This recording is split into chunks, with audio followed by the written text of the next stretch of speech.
Namaste, dear student. Today we'll be learning about Indian position and extension. That is a continuation part of your geography first chapter. We'll be learning about neighboring countries and the administrative purpose. Thank you. Indian position and extension. This is the second video of the same lesson, Indian position and extension. Here we'll be concluding about this chapter, that is Indian position. And so we see here the neighboring countries. Who are the neighboring countries of India?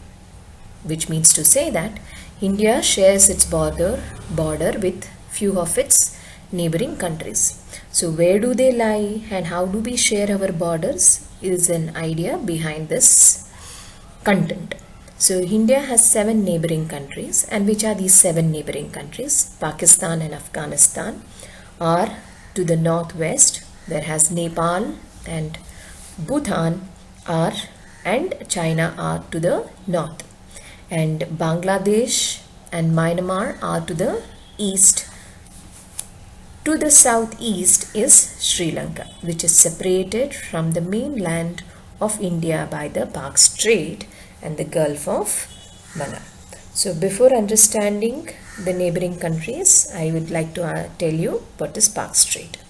Park Strait is a strait between Tamil Nadu, state of India, and the Mannar district of the northern province of island country Sri Lanka.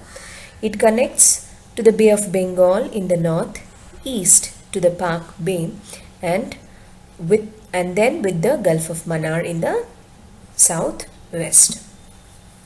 Now India shares its border with Pakistan and Afghanistan. Pakistan, as we know, but Afghanistan right now legally, in sense, only through document we share our border with Afghanistan. But whereas in reality this Afghanistan border is already now occupied by the POK, that is Pakistan occupied Kashmir. So only literally, that is through documentation as per to our areas which comes under Indian territory, Afghanistan is still an existing border for India. But whereas in reality these borders are already occupied by POK, that is Pakistan occupied Kashmir. So Nepal, Bhutan, China are to the northern part of Indian territory. So we share our border.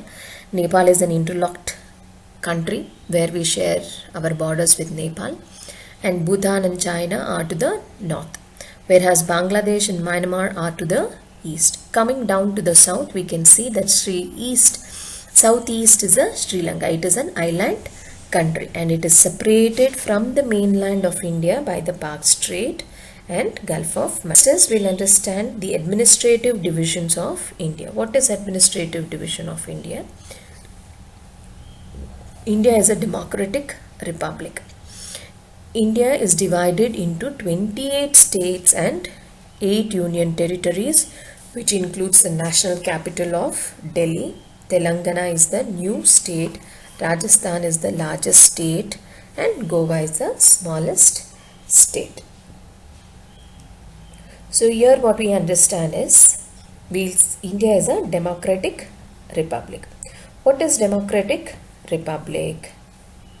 We'll understand this. How is India is a democratic republic, and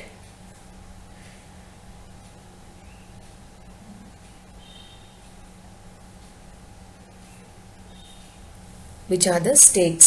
So you have to look into it. India is a democratic republic, keeping the view of primacy of regional languages and the administrative existence.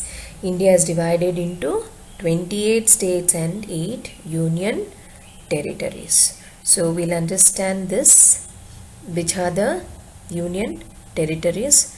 Before that, we will know what is democratic republic. Democratic republic means India is a democratic country, and how it became a republic. Before, let us know about the republic.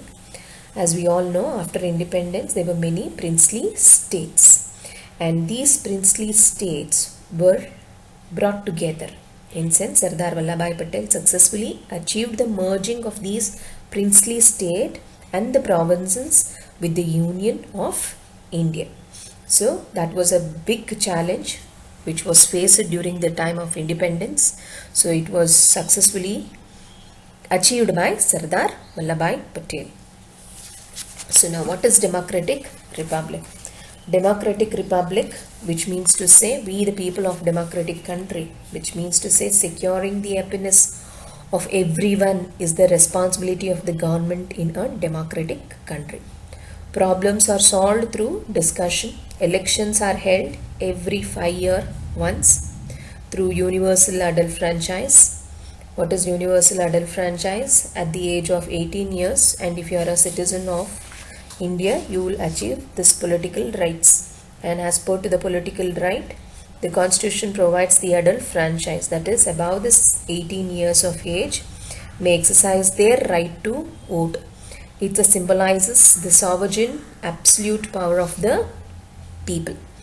So elections are held every 5 years through the universal adult franchise. The fact that our head of the state is the President of India, who is elected for a period of 5 years by the members of Parliament,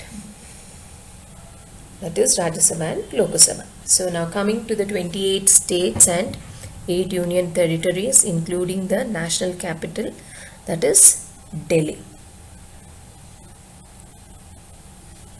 Telangana is a newly formed state, Rajasthan is the largest state of India, and Goa is the smallest state of India.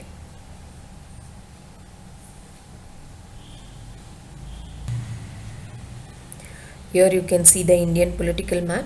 The states are shown here along with the state. You can also see the union territories, but of course your union territories special mention is not there, but I'll tell you: Delhi, Jammu Kashmir, Pondicherry, Andaman and Nicobar, Chandigarh, Dadar, Nagar Haveli and Daman and Diu, Lakshadweep and Ladakh are the union territories of India. So by this we will conclude the chapter of Indian position and extension.